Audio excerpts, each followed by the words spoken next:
à torta e à direita, né? Vamos falar sobre o mercado da bola agora, mas ainda de não notícia boa, tá, rapaziada? Eu acho que não, né? Rafael Tolói voltou ao São Paulo em agosto do ano passado, demorou muito pra conseguir o seu espaço no time titular. Agora com a saída do Arboleda, ele parece ter assumido a titularidade na zaga, ao lado de Alan Franco. Coincidentemente ou não, a chegada de Roger Machado também tem um impacto para a titularidade de Rafael Tolói, né, rapaziada? Alan Franco e Sabino era considerado a dupla titular do São Paulo, né? Tanto que a Arboleda ficou escanteado por um tempo também. Bom, mas falando do Tolói, o zagueiro tem contrato com o clube do Morumbi até o final deste ano. No contrato, há metas estipuladas que, se atingidas, o vínculo se estende até o final de 2027. O Tolói é presença constante no time titular e deve bater essa meta esse ano. O contrato deve ser renovado. Ele recebe um alto salário e fará 36 anos em outubro. Se renovar até 2027, terá entre 36 e 37 anos, ganhando um salário de quase R$1 milhão por mês.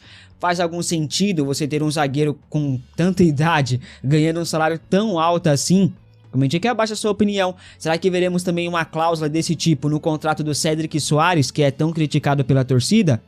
Vamos aguardar, mas não duvidem disso, viu? E a diretoria tricolor prepara algumas vendas aí para o meio do ano. Rui Costa e Roger Machado estão planejando mudanças no atual elenco. A ideia é acertar vendas para atingir as metas orçadas no começo da temporada e trazer reforços pontuais. Essa é uma das razões às quais o Rui Costa, rapaziada, insiste em manter o Roger Machado como técnico do tricolor. A ideia é que a montagem de elenco seja feita em conjunto com o atual treinador, tá? Em relação a reforços, o Roger pediu o Thiago Maia, o Wesley e mais um zagueiro, né? Alguns nomes são especulados, como o Juninho, por exemplo, que foi oferecido, mas não foi ainda um pedido do Roger, né? O William Rocha também já foi especulado, entre outros jogadores que são observados pelo clube do Morumbi. Em relação à venda, o São Paulo tem aí como objetivo atingir aí R$180 milhões em vendas até dezembro deste ano, fora que há nomes que podem render uma grana por porcentagem de mecanismo solidário da FIFA e também de direitos econômicos que o São Paulo tem. São jogadores que estão na Europa, né, como William Gomes, Juan, Gabriel Sara, Beraldo, Tuta, Morato, Lucas Ferreira e por aí vai. Até aqui o São Paulo arrecadou R$16,5 milhões, tá, em relação a vendas. Um dirigente do clube afirmou que vender neste ano, e vender muito, é uma questão inevitável, né?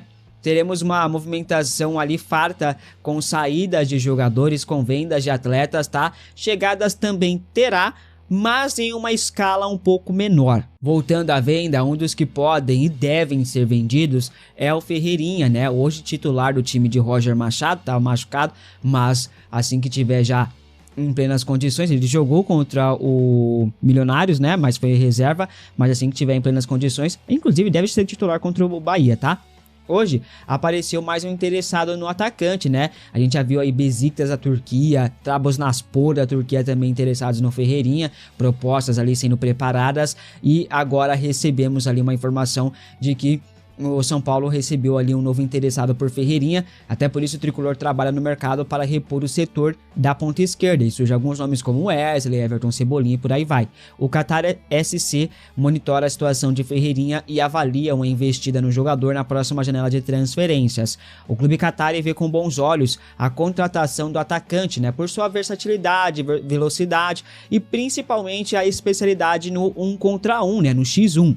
O Qatar já iniciou ali análise mais detalhada sobre condições de negócio, tá? O Qatar SC fala-se em uma eventual proposta de cerca de 6 a 8 milhões de euros, mais ou menos, 35 a 46 milhões e 800 mil reais na cotação atual. Esse valor que o clube qatari estipula, ele acredita ser que é compatível com o mercado e também com a realidade do clube, tá? No São Paulo, se chegar a algo nesses valores por Ferreirinha, pode ter negócio, viu, rapaziada? O São Paulo vê com bons olhos vender o Ferreirinha, e não é de hoje, até porque o São Paulo precisa arrecadar grana para fechar o ano no azul, tá? E aí aparecem nomes como Ferreirinha, Tapia, Bobadilha e por aí vai, tá? Não há proposta na mesa até este momento, mas o interesse é real. E nos próximos dias, ou até semanas, né, na verdade, as coisas devem ficar mais sérias, mais intensas. Negociações devem ser abertas em breve pela venda de Ferreirinha. Você venderia o Ferreirinha no mercado ou acha que ele pode ser importante aí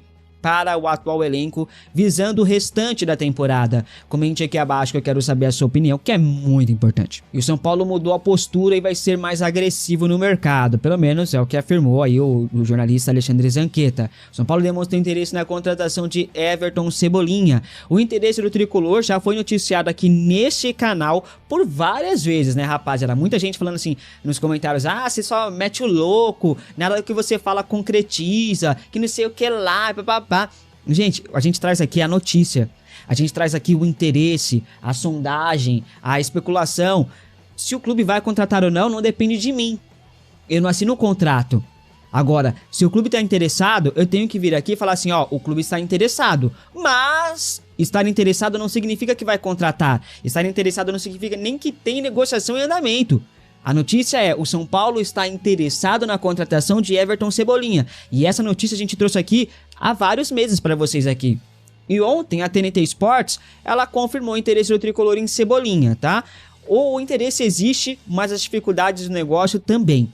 Segundo Alexandre Zanqueta, o gerente esportivo de futebol do São Paulo, Rafinha, teria ligado para Everton Cebolinha para convencer o atacante de jogar no tricolor. A ideia inicial é entender o modelo de negócio que o Flamengo quer para liberar o Cebolinha no mercado. Existe a possibilidade de o São Paulo acertar com o Cebolinha um pré-contrato visando a vinda do jogador para 2027. Mas aí já é um sonho também um pouco distante, porque o São Paulo não é o único interessado no Cebolinha, não. O atacante já revelou que não vai renovar com o Flamengo, até por isso o Atlético Mineiro, Grêmio, Corinthians, entre outros clubes estão interessados no atacante.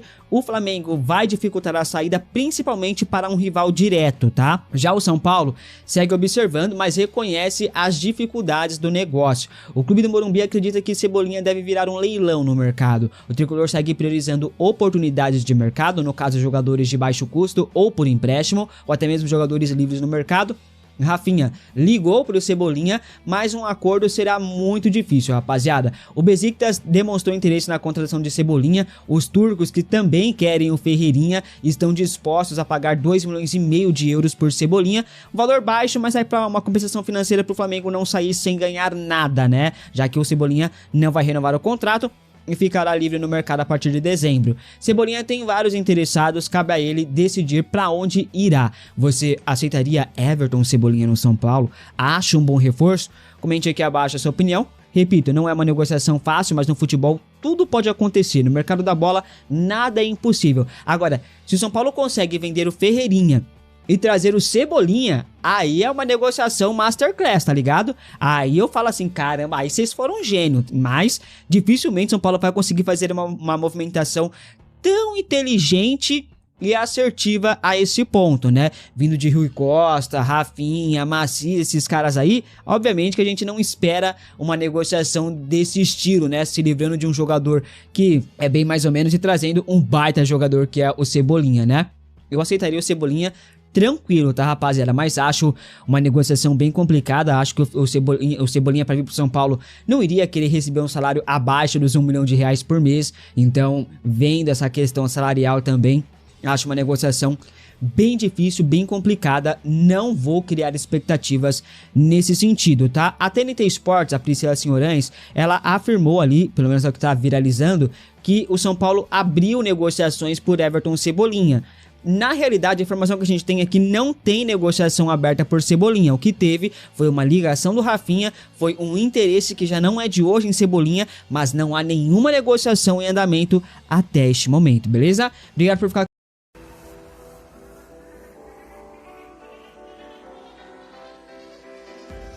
contra a equipe do Bahia.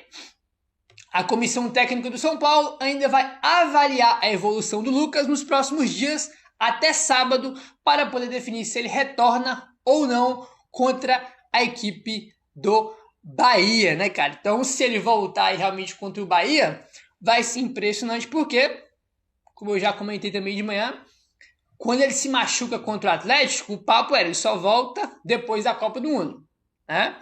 Só que ele teve aí uma recuperação muito rápida, mais rápida do que a gente esperava, tanto que a gente já tá aí, né, cogitando, o São Paulo tá aí já avaliando relacionar ele para esse confronto aí contra a equipe do Bahia, né, que vai ser em Bragança Paulista no próximo domingo. A previsão inicial era de um retorno mais adiante, mas a rápida melhora do atacante mudou os planos. Se for relacionado, o atacante ficará no banco de reservas. É possível ele ser titular nesse jogo. É claro que se ele voltar, ele vai começar no banco, né? E talvez ele ter alguns minutos entrando na segunda etapa, né? Então, ótima notícia aí. Espero que realmente ele esteja bem recuperado, né? E que não estejam aí apressando o retorno dele, né? Porque a gente já viu muitas vezes no São Paulo o cara se machuca, aí os caras ali, né, uma pressa pro cara voltar, não se recupera 100%, aí volta e se machuca de novo, né? Então torcer para aqui com o Lucas, quando ele retornar, se for realmente contra o Bahia, que ele esteja realmente aí na ponta dos cacos e bem com condições aí de jogar, né?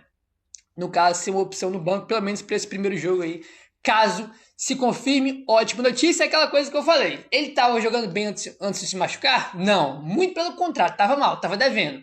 Porém, né, assim, não dá para... Não, deixa o Lucas aí porque não tá fazendo falta. A gente não tem essa fartura do meio para frente para se dar o luxo aí de, não, deixa o Lucas para lá, tá bom sem ele. Não tá, né? Esquema novo, né? Vamos ver como é que o Roger vai utilizar ele, então vamos ver como que vai ser essa volta. Lucas, que se não for contra o Bahia, tanto que já estão cogitando, contra o Higgins ele vai estar disponível. Vamos avançando aqui, meu parceiro. Bora falar aí sobre o Dória, bastidores aqui do Dória. Segundo Alexander Vieira, a comissão técnica do São Paulo valoriza muito a postura de Dória e viu a chance contra o Milionários como merecimento. O Dória foi titular na partida contra o Milionários na última terça-feira, não só pela dedicação no dia a dia, mas também pela postura com o grupo. Quando Sabino ficou ausente por questões físicas, o Roger Machado optou por colocar Alan Franco e Rafael Tolói juntos na zaga, ambos zagueiros destros. Naturalmente, por ser canhoto, o Dória achava que seria a primeira opção, coisa que não aconteceu. O técnico antes conversou com o atleta, explicou a situação e a postura do zagueiro em seguida no dia a dia conquistou o mandante. Quando surgiu a oportunidade, o Roger optou por Dória começar jogando contra a equipe do Milionários.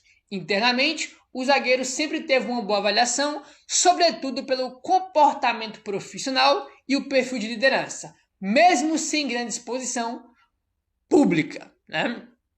Informação de bastidor que trouxe aí o Alexander Vieira, né? Que realmente a zaga titular do São Paulo é Sabino e Alan Franco, né? Aí o Sabino ficou fora e o Dória achava que com o Sabino fora, que é canhoto, o Dória achou que ele seria ali, né, o jogador que ia jogar junto com o Alan Franco, por ele ser um zagueiro canhoto. E o Sabino ser canhoto ter machucado, mas o Roger optou pelo Tolói, né? Tava jogando Tolói e Alan Franco, né? E o Dória achou que ele ia jogar, não jogou, e mesmo assim, né, ele nunca fez cara feia, biquinho, nunca tumultuou aí o ambiente, né? Muito pelo contrário, então essa postura dele aí é bem valorizada dentro do São Paulo e pela comissão técnica, né? E nesse jogo contra a equipe do Milionários, ele começou jogando, né? Ele começou entre os titulares, São Paulo jogou com 3 zagueiros, né? Mas enfim, assim, cara, o Dória, ele é um jogador que, desde que ele chegou, ele não convenceu por enquanto, né? Não convenceu por enquanto. Toda hora que ele entra em campo, até por ele jogar pouco, parece que ele tá sem ritmo de jogo, né? Parece que ele não tá ali no ritmo dos outros jogadores, porque se você for pegar o time titular do São Paulo e o banco, eu acho que do banco, o Dória é um dos jogadores que menos joga, né? Então, acho que falta para ele também um pouco de uma sequência, tá? Não gosto de avaliar jogador e de julgar, né? De ser radical, de colocar um crivo definitivo no jogador. Se o cara joga um jogo aqui, aí fica 3 jogos sem jogar, aí entra um pouquinho no segundo tempo, aí fica mais 5 jogos sem jogar, depois começa como titular. Então não acho justo avaliar jogador dessa maneira. Para avaliar jogador, a gente tem que ter uma sequência, né? Não sei se ele vai ter uma sequência, né? Porque Sabino e Alan Franco é a zaga titular do São Paulo. Tolói, né? Foi o que mais jogou aí quando um dos titulares estava fora. Quem mais joga é o Tolói. Mas o Dória acho que precisaria de uma sequência para a gente ter uma avaliação. Aí se ele é um bom zagueiro, se ele não é, né? Mas nos jogos que ele jogou, ele ficou devendo. Ele não foi bem. Aí não, ele jogou contra o Milionários, foi até ok, não jogou mal, né? Mas teve uns jogos que ele entrou que ele foi bem mal. Aquele jogo contra o Cruzeiro, por exemplo, que ele entrou no segundo tempo, jogou bem mal, né? Então, Vamos ver aí. Desde que ele chegou, o defensor construiu essa imagem nos bastidores, com experiência no futebol mexicano e passagens pelo Brasil. O Dória se firmou como uma voz ativa dentro do elenco, participando das conversas no vestiário, orientando os jogadores, né, e mantendo a intensidade nos treinos, né? Então tá aí o Dória, né, um exemplo aí dentro do São Paulo, uma postura bacana, né, que ele consiga aí abraçar as oportunidades, jogar bem quando tiver essas oportunidades aí, porque todo mundo que joga bem, quem ganha é só o São Paulo. A gente torce por todo mundo aí, evidentemente, né? Pra gente continuar, vou falar um pouquinho de campo e bola, trazer 2 informações de campo e depois eu vou me estender um pouco, porque tem uma notícia muito importante sobre São Paulo e o Ministério Público em todas as investigações, tá?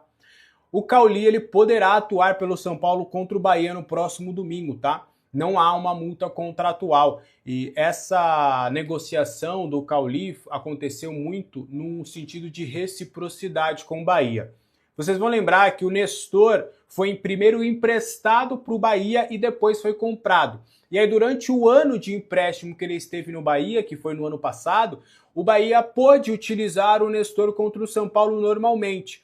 Então não houve essa barrada dessa cláusula de, normalmente, que é sempre 1 milhão, né?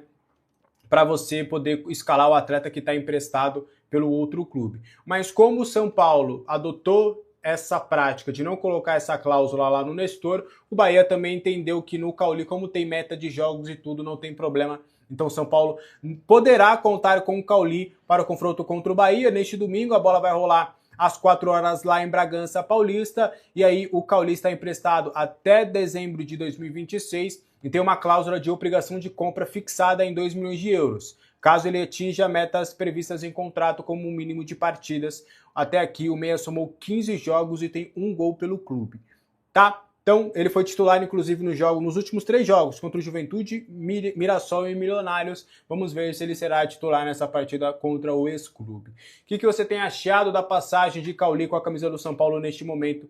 Eu quero muito saber a sua opinião aqui nos comentários, tá? A gente vai avançar trazendo mais informações do São Paulo. Eu vou falar sobre Lucas Moura, tá? E aí depois a gente vai trazer mais detalhes, mais situações aí referente principalmente à parte interna do São Paulo, se a gente pode colocar assim, tá? O Lucas Moura, ele pode atuar contra o Bahia. Até hoje mesmo na live eu tinha comentado, e tenho comentado há pelo menos uns 3 dias, né? De que o Lucas, ele estava praticamente certo para enfrentar o O'Higgins. Que eu não descartava a possibilidade dele enfrentar o Bahia, mas o São Paulo crava mais contra o O'Higgins. Só que o Lucas, ele treinou normalmente ontem e treinou normalmente hoje também. Então, no treinamento desta quinta-feira, pré-feriado, o Lucas treinou bem, tá muito bem fisicamente, e aí o São Paulo vai analisar esses 2 próximos treinos de sexta-feira e de sábado para ver a viabilidade de levar o Lucas Moura pelo menos para o banco de reservas. Caso o São Paulo entenda que ele tem pelo menos 20 minutos de disposição para poder atuar fisicamente, ele deve ser levado para já começar um processo de ele entrar ali no ritmo de jogo e estar fisicamente apto, tá? Então a ideia é de você analisar esses 2 próximos dias para ver se no sábado você decide ou não levar o Lucas Moura. Fato é que ele está muito bem fisicamente, tá? Ele fraturou as costelas no dia 18 de março, então um pouco mais de 1 mês depois, ele já estaria apto, já está disponível para o técnico Roger Machado. Então, para a partida contra o Bahia, a sua utilização será estudada. Mas para o confronto contra o O'Higgins, a gente já pode cravar que não passa desse confronto. Então, o Lucas Moura deve voltar aí no máximo em até 1 semana e poderá ajudar o São Paulo Futebol Clube aí nas próximas partidas. Você está na expectativa positiva para que o Lucas Moura finalmente possa atuar com a camisa do São Paulo? Eu quero muito saber a sua opinião aqui nos comentários, beleza? Tá? Vamos lá. O São Paulo tentou barrar a investigação do Ministério Público, mas parecer manter inquérito sobre a gestão. O São Paulo, e a gente vai usar o nome do São Paulo porque nos inquéritos, né, nos pedidos, está o nome do São Paulo, não há o nome de uma pessoa física. Então a gente tem que colocar o clube nessa questão. O São Paulo se movimentou nos bastidores políticos nas últimas semanas para tentar encerrar a investigação conduzida pelo Ministério Público de São Paulo sobre as suspeitas de gestão temerária. Documentos obtidos por mim, tá? Eu obtive esses documentos, mostraram que o clube apresentou um recurso administrativo pedindo o arquivamento do inquérito civil, medida que na prática poderia encerrar o caso sem qualquer responsabilidade. Então, se esse caso fosse arquivado, todas as pessoas envolvidas e investigadas poderiam sair ilesas. O recurso foi protocolado no fim de abril e questiona a própria condução do procedimento. A defesa sustenta que o inquérito trata de temas internos do clube e, por isso, não caberia a atuação do Ministério Público. Também argumenta que houve uma ampliação indevida do escopo da investigação ao longo do processo. A investigação foi aberta para apurar possíveis irregularidades na condução administrativa do clube, vocês já sabem, com foco em atos que, em tese, poderiam comprometer o patrimônio do clube e tudo mais, todas as questões que você já sabe.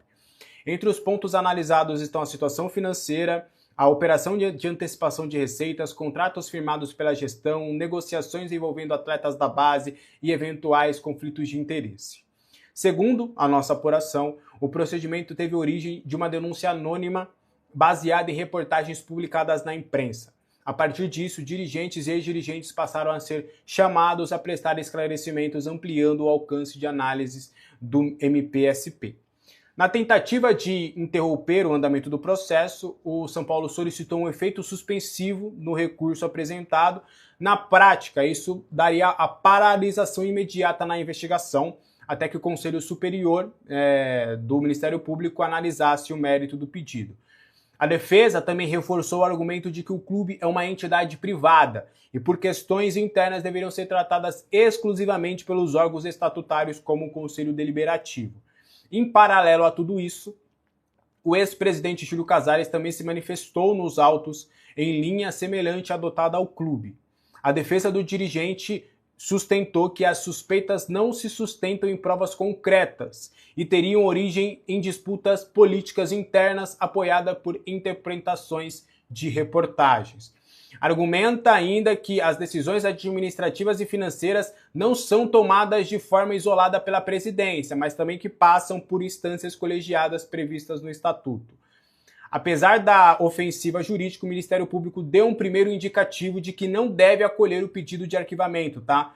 Em parecer preliminar, a promotoria entendeu que há elementos suficientes para dar continuidade ao caso. O documento aponta que existem indícios de possíveis impactos relevantes no patrimônio do clube e que caso pode envolver interesses coletivos, então por conta disso houve essa permanência no processo. Também no mesmo documento com o qual eu obtive, ressalta que o inquérito civil tem caráter investigativo, sendo suficiente nesta fase a presença de elementos mínimos que justifiquem a apuração e o trabalho do Ministério Público nesse momento. Ainda segundo o parecer, não houve ampliação irregular do objeto, mas sim um aprofundamento natural das diligências ao longo de todo o processo. A decisão final ainda caberá ao Conselho Superior do Ministério Público, responsável por analisar e regular tudo isso apresentado pelo São Paulo. Internamente, a expectativa é que o órgão siga o entendimento inicial da promotoria e mantenha o inquérito em andamento. Então, para resumir, o São Paulo entrou na justiça para tentar acabar com a investigação de gestão temerária, mas o Ministério Público conseguiu, a promotoria e conseguiu com que o Ministério Público mantenha aí as investigações por mais tempo. O caso segue sob sigilo judicial e tem ampliado um pouquinho das questões políticas dentro do São Paulo. O que você acha disso tudo? Quero saber a sua opinião aqui nos comentários. Tem um pique lá que chega, né? Não dá, muito tempo sem jogar. Foi isso mesmo? Sim, fazia bastante tempo, né, que eu não jogava. Primeiramente agradecer, né, pela oportunidade, pela confiança do Roger. Ele passa muita confiança para nós, atletas jovens, e é muito importante para a gente participar, ter minutagem. E a gente sentiu um pouco, claro, a altitude faz diferença, mas eu acho que a equipe se entregou bastante. A gente deu o nosso máximo, saímos com empate, mas poderíamos sair com a vitória. O Roger começou com a gente no hotel na segunda-feira e quando ele já passou, vou fazer um time alternativo e tal, eu quero ver muitos meninos, muitos jogadores que estão com pouca minutagem. Você acha que o time que jogou hoje deixou uma boa impressão? Tipo, o Roger está criando umas dorzinhas de cabeça aí para os jogos mais importantes. E vai ter espaço, é um jogo quase seguido ao outro, né? Sim, a gente está tendo jogos muito em seguida, né? Sul-Americana, Copa do Brasil, Brasileiro. Temos um grupo muito grande, sabemos a concorrência, muitos jogadores de alto nível, e a gente fez o jogo hoje para colocar a pulga atrás da orelha do professor, né? Demos nosso máximo, espero ter deixado uma boa impressão pro treinador, e é isso, continuar trabalhando e treinando, dando o máximo. E o quanto um jogo desse, nesse contexto, fora de casa, altitude, competição internacional, engrandece para você a sua carreira, você ter essa experiência em um jogo contra um adversário com torcida forte, estádio cheio, todo esse contexto? É uma experiência muito grande, né? Começar jogando uma Sul-Americana, Campeonato Internacional, jogo de muita importância, torcida deles muito forte, altitude, acho que para mim é uma experiência muito grande, só agrega na minha carreira e mais uma vez grato pela oportunidade. Obrigado.